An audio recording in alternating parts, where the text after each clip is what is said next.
ஸ்ரீமதே ராமானுஜாய நமஹ. ஸ்ரீமதே வரவரமுனையே நமஹ. ஸ்ரீ வாதூல குரவே நமஹ. ஸ்ரீசைலேச தயாபாத்திரம் தீபக்தியாத் குணார்ணவம் யதீந்திர பிரவணம் வந்தே ரம்யஜா மாதரம் முனி லக்ஷ்மீநாத சமாரம்பா நாதயாமுன பிரணமத்யமா அஸ்மத் ஆச்சார்ய பர்யந்தாம் வந்தே குரு பரம்பரா. ஸ்ரீ செண்டும் கையும் செங்கமலத்தாயார் துணை, கோலும் கையும் கோபாலனே துணை. ஸ்ரீவித்யா ராஜகோபாலசுவாமி திருக்கோவில் பங்குனி பிரம்மோத்சவ பெருவிழா. பிரம்மோத்சவத்தின் 11ஆம் திருநாளாக அமைகிறது வெள்ளி சேஷவாகனம். சேஷவாகனத்திலே நமது ஜம்பகாரண்ய க்ஷேத்திர நாயகனான பகவான் ஜம்பகேசன் சேஷகோபாலனாக ஸ்ரீ வைகுண்ட பூபதியாக அமர்ந்து திருவருளை பொழிகிறான். குடதிசை முடியை வைத்து குணதிசை பாதம் நீட்டி வடதிசை பின்பு காட்டி தென் திசை இலங்கை நோக்கி கடல் நிற கடவுள் எந்தை அரவணை துயிலுமா கண்டு உடல் எனக்கு உருகுமாலோ என் செய்கேன் உலகத்தீரே என்று தொண்டரடி பொடியாழ்வார் திருமாலையில் சாதித்தருளுகிறார். வெள்ளி சேஷவாகனத்திலே பரமபதநாதனாக சேஷாத்ரி நிவாசனாக சர்வாலங்கார பூஷிதனாக காட்சி தரக்கூடிய இந்த எம்பெருமானின் மேன்மையை பறைசாற்றும் விதமாக ஆதிசேடனின் அற்புதமான திருவடிவம். 1000 தலை கொண்ட ஆதிசேடன் 7 தலைகளாக தனது தலைகளை சுருக்கிக் கொண்டு எற்றைக்கும் 7 பிறவிக்கும் உன் தன்னோடு மற்றோமேயா உனக்கே நாம் ஆட்செய்வோம் மற்றனின் காமங்கள் மாற்று என்று ஆண்டாள் அருளுவதற்கேற்ப மனிதனுடைய 7 ஜென்மங்களையும் விடுவித்து என்றும் பிறவியில்லாத பேரின்ப வாழ்வை தர வல்லவன் இந்த எம்பெருமானே என்று 11ஆம் திருநாளிலே அனந்தாழ்வான் ஆதிசேஷன் அரவரசு என்று சொல்லக்கூடிய நாகங்களின் அரசன் திவ்ய சேவை வழங்குகிறான். வேங்கடமும் விண்ணகரும் வெக்காவும் அகாத பூங்கிடங்கின் நீழ்கோவல் பொன்னகரும் 4 இடத்தும் நின்றான் இருந்தான் கிடந்தான் நடந்தானே என்றால் கெடுமாம் இடர் என்று பொய்கையாழ்வார் தனது திருவாய் மொழியிலே திருவேங்கடத்தில் நின்றது, ஸ்ரீ வைகுண்டத்தில் இருந்தது, திருவெக்காவிலே நடந்தது மிக விசேஷமாக சொல்லும் பொழுது நாம் நடக்கும் பொழுதும் அமரும் பொழுதும் உறங்கும் பொழுதும் எம்பெருமானை துதித்தால் நமக்கு ஏற்படக்கூடிய இடர்கள் யாவும் நீங்கிவிடும் என்கிறார். முப்பொழுதும் அவனையே சிந்திக்க வேணும் என்று பொய்கையாழ்வார் சாதித்தருளுகிறார். ஸ்ரீ வைஷ்ணவ சமயத்திலே முதலிடம் பெறுபவர் அனந்தன் என்று பேசப்படும் ஆதிசேஷனை இந்த பூபாரம் என்னும் பூமி பந்தை தன் 1000 தலைகளால் சுமக்கக்கூடிய பெருமை கொண்டவரும் சேஷனை தமது 1000 தலைகளையும் 7 தலைகளாக உருமாற்றிக்கொண்டு திருமாலுக்கு பஞ்சனையாக விளங்குவதை இங்கே கோபிகைகளாக பக்தர்கள் மாறி கோலாட்டமாடி கோலாகலமாக கோபாலனை கொண்டாடும் காட்சியை நம் சிடிஎன் தொலைக்காட்சி பக்தி பூர்வமாக நம் இல்லத்திலே அல்பொங்கும் உள்ளத்திலே பதிவு செய்கிறது. கோபியர்களின் பாடல்களுக்கும் அவர்களின் பக்திக்கும் ஓடோடி வந்த கண்ணபிரான் கோபிநாதன் திருக்கோவிலிலே 11ஆம் திருநாளான வெள்ளி சேஷவாகனத்தை கண்டருளுகின்றான். காரணம், இந்த கோபிநாத பெருமாள் ஆலயம் ஒரே ஒரு கோபியருக்காக, அதாவது ஒரு கோபிகை பெண்ணுக்காகவே பகவான் எழுந்தருளி அவளது பக்தியை பறைசாற்றி அருளிய திருக்கோவில். 16,108 கோபியர்களில் ஒரு கோபிகை மட்டும் தியானத்திலே ஆழ்ந்துவிட அவளுக்கு அருள்பாலிப்பதற்காக இந்த தலத்திற்கு பகவான் வந்து சென்றான், திருவருளை பொழிந்தான் என்று இந்த தலத்தின் மகத்துவம் சொல்லப்படுகிறது. எனவே எத்துணை 1000 கோடி ஜீவராசிகளாக நாம் பிறவி எடுத்தாலும் ஸ்ரீமன் நாராயண சரணவு சரணம் பிரபத்யே ஸ்ரீமதே நாராயணாய நமஹா என்று பரவாசுதேவனாம் ஸ்ரீராஜகோபாலனின் திருவடிகளை நாம் சரண் புகுந்தால் நாம் எத்தகைய துன்பத்தில் உழன்றாலும் அதிலிருந்து நம்மை கரை சேர்த்து அரவணைக்கக்கூடியவன் இந்த அரவணை துயிலும் மால்தான் என்று காண்பித்து தருமா போலே, இதோ சேஷன் ஒரு புற்றிலிருந்து புறப்பட்டு எழுந்தால் எப்படி இருக்கும்? பாம்பு புற்றிலிருந்து மேலெழுந்து படத்தோடு புறப்பட்டு எழுந்து நகர்ந்து வந்தால் அது எத்தகைய சேவை ஆக விளங்கும் என்பதை காட்சிப்படுத்தும் விதமாக இதோ ஆதிசேஷ வாகனத்திலே, வெள்ளி சேஷ வாகனத்திலே உலகாளும் நாதன் சேஷகோபாலனாக திருவருளை பொழிந்து அசைந்து ஆடி நம் அகம் கரைய வைக்கக்கூடிய திருக்காட்சியை கோபிநாதன் ஆலயத்திலிருந்து நாம் கண்டு தரிசிக்கின்றோம். 14 உலகங்களிலும் உள்ள அனைத்து பாம்புகளுக்கும் தலைவர் அரசர் ஆதிசேஷன். கஸ்யப மாமுனிவர், கத்ருவை ஆகியோரின் முதல் புத்திரனாக அவதாரம் செய்தவர் ஆயில்ய நட்சத்திரத்தில் கடக ராசியில் ஆதிசேஷன். எப்பொழுதும் பெருமாளுக்கு அனைத்து வகையிலும் கைங்கரியத்தை செய்பவர் என்று பொய்கையாழ்வார் தனது பாசுரத்திலே சொல்லுகிறார். 12 ஆழ்வார்களுமே ஒரே ஒரு நித்யசூரிக்கு இத்துணை மகத்துவமான ஸ்ரீ சூக்திகளான ஈர வார்த்தைகளை சொல்லி இருக்கிறார்கள் என்றால் அதிலே பொய்கையாழ்வார் ஆதிசேஷனுக்கு மட்டும் அவனது கைங்கரியத்தை பாரோர் உணரும் வண்ணம் தன் பனுவலிலே இவ்வாறு கூறுகிறார். சென்றால் குடையாம், இருந்தால் சிங்காதனமாம், நின்றால் மரபடியாம், நீழ்கடலுள் என்றும் புனையாம், மணி விளக்காம், பூம்பட்டாம், புல்கும் அணையாம் திருமார்க்கு அரவு என்று பேசுகிறார். இந்த ஒரு பாசுரமே ஆதிசேஷனின் கைங்கரியத்தை மிக விசிஷ்டமாக எடுத்து எம்புகிறது. ஆதிசேஷன் தனது 1000 தலைகளை 7 தலைகளாக இங்கே சுருக்கிக் கொண்டு வருவதனால் 7 நிலைகளை, அதாவது ஆதிசேஷனுடைய கைங்கரியத்தை 7ஆக பிரித்து 7 தலைகளுக்கும் பெருமையாக அந்த பாசுரத்தை பாமாலையாக அணிவிக்கிறார். அந்த பாசுரப்படி எம்பெருமான் செல்லும் பொழுது குடையாக விளங்குபவனும் ஆதிசேஷனே. 2ஆவதாக பெருமாள் அமர்ந்து கொண்டால் சிங்காதனமாக விளங்குவதும் ஆதிசேடனே. 3ஆவதாக பெருமாள் நின்று சேவை சாதித்தால் அவரது திருவடியை தாங்கும் பாதுகையாக விளங்குவதும் ஆதிசேஷனே. 4ஆவதாக பறந்து விரிந்த பார்க்கடலில் பெருமாள் பள்ளி கொள்வதற்காக பஞ்சனையாக இருப்பதும் ஆதிசேஷனே.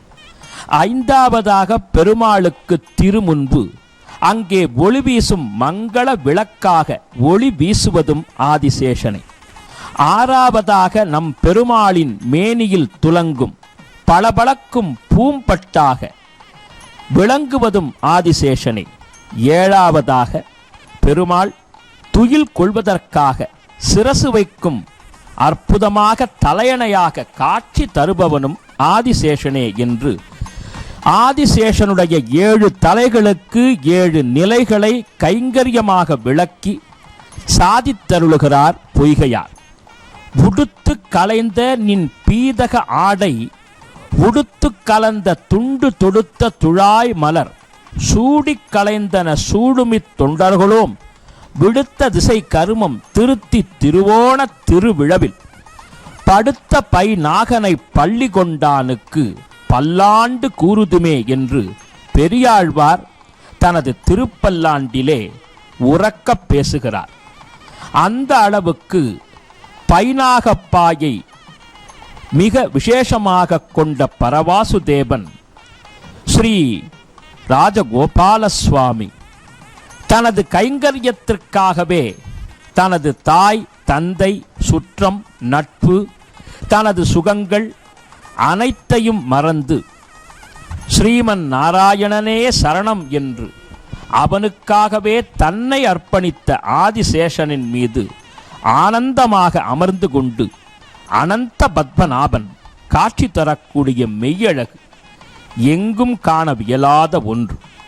ஸ்ரீ பிரம்மாண்ட புராணம் திருவேங்கட மாமலையை பற்றி சொல்லும் பொழுது திருவேங்கட மாமலை அனைத்துமே ஆதிசேடனின் திருமேனி என்று பேசுகிறது.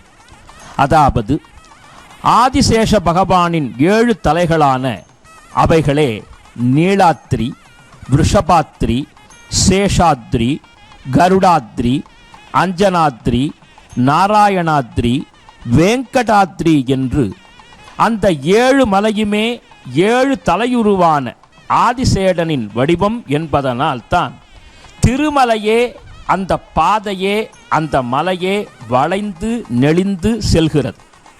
இவ்வாறு சிறப்பு மிகுந்த அனந்தாழ்வான் எனப்படும் ஆதிசேடன் 11ஆம் திருநாளிலே பகவானை பாங்காக எழுந்தருளப் பண்ணிக்கொண்டு பக்தர்களுக்கு காட்சி தரும் மெய்யழகு நம் மனதிலே அற்புதமான பக்தி வெள்ளத்தை பாய்ச்சுகிறது. அதனால்தான் ஆதிசேஷனுக்கு திருமலை பெருமாள் திருவேங்கடமுடையான் பிரம்மோற்சவத்திலே ஒரு பெருமையை ஏற்படுத்த சின்ன சேஷ வாகனம் பெரிய சேஷ வாகனம் என்று இருமுறை சேஷனிலேயே எழுந்தருளி அவனுக்கு பெருமையை சேர்ப்பிக்கிறார். எனவேதான் நமது க்ஷேத்திரத்திலே ஆதிசேஷன் விசேஷமாக எப்படி இந்த கலியுக கஷ்டத்தை தீர்ப்பதற்காக ஸ்ரீ பகவத் ராமானுஜாச்சாரியராக ஜெகதாச்சாரியனாக ஸ்ரீபெரும்புதூரிலே பிறந்தாரோ அவரின் மறு வடிவமான மணவாள மாமுனிகள் மீண்டும் பிறவி எடுத்து நமது க்ஷேத்திரத்திற்கு வந்து கமலாஸ்துதி கோபால விம்சதியை சமர்ப்பித்து நம்மாழ்வாரின் 11 பாசுரங்களை பெருமாளின் திருவடியிலே சமர்ப்பித்து மகிழ்ந்தாரோ அவ்வாறே அந்த 2 அவதார வடிவமும் யாமே என்று காண்பித்து தர 11ஆம் நன்னாளிலே சேஷவாகனத்திலே கோபாலனின் அற்புத திருக்காட்சி அமைகிறது. இன்னும் விசேடமாக சொல்ல வேண்டுமென்னால் ஆதிசேஷனுடைய மகத்துவத்தை பக்தியை தாசத்துவத்தை மிக உன்னதமாக ஸ்ரீ ராமானுஜ வைபவம் எடுத்து எம்புகிறது. ராமானுஜருடைய அவதாரம் முழுவதுமே சுவாமி எப்படி வைஷ்ணவ தர்மத்தை தமிழை போற்றி துதித்தார், தனது பூர்வாச்சாரியர்கள் கூறி அருளியதற்கேற்ப அவர் சம்பிரதாயங்களை அருளினார் என்று நாம் எளிமையில் உணர்ந்து கொள்ளும் வண்ணம் ராமானுஜரின் மூலம் பகவான் உன்னதமான நிலையை சாதி சமயமற்ற சமத்துவ நிலையை உருவாக்கி காண்பித்தான் நமது சமூகத்திலே.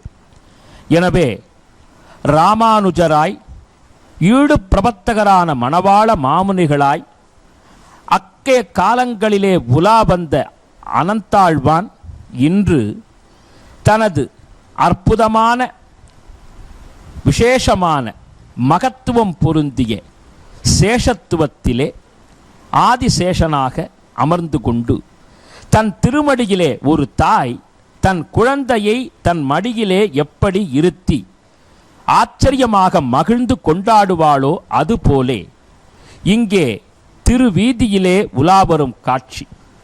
பொதுவாக மனிதனுடைய உடம்பிலே 7 சக்கரங்கள், மூலாதாரம், சுவாதிஷ்டானம், மணிபூரகம், அநாகதம், விசுக்தி, ஆக்ஞா, சகசிராரம் என்ற 7 சக்கரங்களை அந்த குண்டலினி சக்தி கடந்து வரும் பொழுதுதான் சகசிராரத்திலே சென்று அந்த சக்தி சங்கமமாகும் பொழுதுதான் மனிதன் புனிதனாகிறான், அவன் சர்வஜனாகிறான்.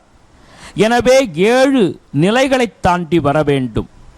7 சக்கரங்களை கடக்க வேண்டுமென்னால் ஸ்ரீ ராமானுஜராக பிறவி எடுத்த ஆதிசேஷனின் இந்த வாகனத்தை நாம் சேவித்தால் நமது பக்திக்காக, பகவானுடைய அனுக்கிரகத்திற்காக நம்மை ஆட்படுத்தி ஆச்சாரிய முகமாக நம் வாழ்விலே நமது இலக்கினை அடைய வைப்பார் ஆதிசேடன்.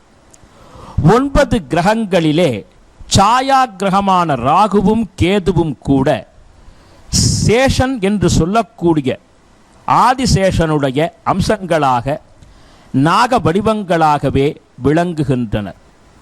எனவே வைஷ்ணவ சம்பிரதாயத்தின்படி நாம் பொதுவாக நவக்கிரக வழிபாட்டை செய்வது அல்ல. என்ன செய்வோம்? ஸ்ரீயப்பதியான பகவானை சரணாகதி செய்து எம்பெருமான் சேஷ வாகனத்திலே உலா காணும் பொழுது அவனை வலம் வந்து வணங்கினாலே நாம் நவக்கிரக தோஷங்களிலிருந்து, நாக தோஷங்களிலிருந்து விடுபடலாம் என்று ஆச்சாரியர்கள் சாதிக்கிறார்கள். ஆதிசேஷன், அனந்தன், வாசுகி, தட்சகன், கார்கோடகன், சங்கபாலன், குளிகன், பத்மன், மகாபதுமன் என்று அனைத்துமே ஆதிசேடனின் உடன் பிறந்தவர்கள். ஆதிசேடனுடைய தம்பியாக வாசுகிதான் பார்க்கடலை கடைவதற்கு கயிறாக உருமாறியது. விஷங்களை முறிக்க பாம்புகளின் விஷங்களே மருந்தாக விளங்குகிறது. ஏன், ராமாயணத்தில் இந்திரஜித் நாக பாசத்தை பிரயோகித்த சமயத்தில் ராம லக்ஷ்மணர்களே மயங்கி வீழ்ந்தனர். எனவே சர்ப்பங்கள் மிகவும் சக்தி வாய்ந்தவை. எனவே தான் ஒரு ஜாதகத்தில் லக்னத்திலோ 7ஆம் இடத்திலோ 5ஆம் இடத்திலோ ராகு கேதுக்கள் இருந்தால் அது களத்திர தோஷம், காலசர்ப்ப தோஷம், பித்ரு தோஷம் என்று சொல்லப்படுகிறது. எனவே பாம்புகள், சர்ப்பங்கள், நாகங்கள் என்று எப்படி நாம் அழைத்தாலும் அவற்றின் சக்தி தனிப்பெரும் சக்தியாக உலகங்களிலே போற்றப்படுகிறது. பொதுவாக இந்த பாம்புகளை 3 வகையாக பிரிக்கிறது புராணங்கள். தாமசி நாகங்கள் மிக படுபயங்கரமான கொடிய விஷமுடைய, எதையும் அழிக்கும் ஆற்றல் பெற்ற அந்த கொடிய நாகங்களை பாதாள உலகத்திலே பகவான் இருக்குமாறு செய்துவிட்டான். அவை பூமிக்கு மேலே வராது. பூமியில் இருக்கக்கூடிய நாகங்கள் ராஜசி நாகங்கள், அதாவது குறைவான அளவு விஷம் கொண்டவை. அவற்றை கட்டுப்படுத்த இயலும். பாம்பு தீண்டினால் கூட நாம் விஷமுறிவை பயன்படுத்தி பக்தி செய்து மீண்டுவிட முடியும். இது 2வது வகை. 3வது வகை சாத்வீகி நாகங்கள். அதுதான் ஆதிசேஷனாக, தட்சகனாக, கார்கோடகனாக, தெய்வீக வல்லமை படைத்த நாகங்களாக தேவர் உலகிலே வைகுந்தத்திலே காட்சி தருகின்றன. பொதுவாகவே நமது விவசாய பெருங்குடி மக்களுக்கு உன்னதமான நண்பன் என்றால் அது நாகங்கள் தான். பாம்புகள் இருப்பதனால்தான் அதன் மூலம் விளைச்சலுக்கு, விவசாயத்திற்கு தீங்கு செய்யக்கூடிய விஷ ஜந்துக்களை அவைகள் சாப்பிட்டு உதவி செய்கின்றன. எனவே நமது பூமி பந்தையும் இந்த பூவுலக மக்களையும் ஒரு விதத்தில் சர்ப்பங்கள் காத்துத்தான் வருகின்றன. எனவே அரவரசரான ஆதிசேஷனிலே பவனி வரக்கூடிய பகவானை, பரவாசு தேவனை நாமும் சரணாகதி செய்தால் நமது இன்னல்கள் யாவும் தீர்ந்து இஷ்டங்கள் நிறைவேறும். எனவே சகல சௌபாகியத்தையும் பெறுவதற்கு சேஷகோபாலனை ஆதிசேஷனோடு நாமும் சேர்த்து வணங்கி இகபர சுகம் யாவும் பெறுவோம். கமலாச்சரணாம்போஜ கௌஸ்துபாங்கித பக்ஷசே கல்யாண குண பூர்ணாய சம்பகேசாய மங்களம். ஸ்ரீமதே ரம்ய ஜாமாத்ரு முனீந்திராய மகாத்மனே ஸ்ரீரங்கவாசினி பூயாத் நித்யஸ்ரீ நித்திய மங்களம் என்று சொல்லி அவன் திருவடியை சரணாகதி செய்வோம். சர்வம் ஸ்ரீ கிருஷ்ணார்ப்பணமஸ்து.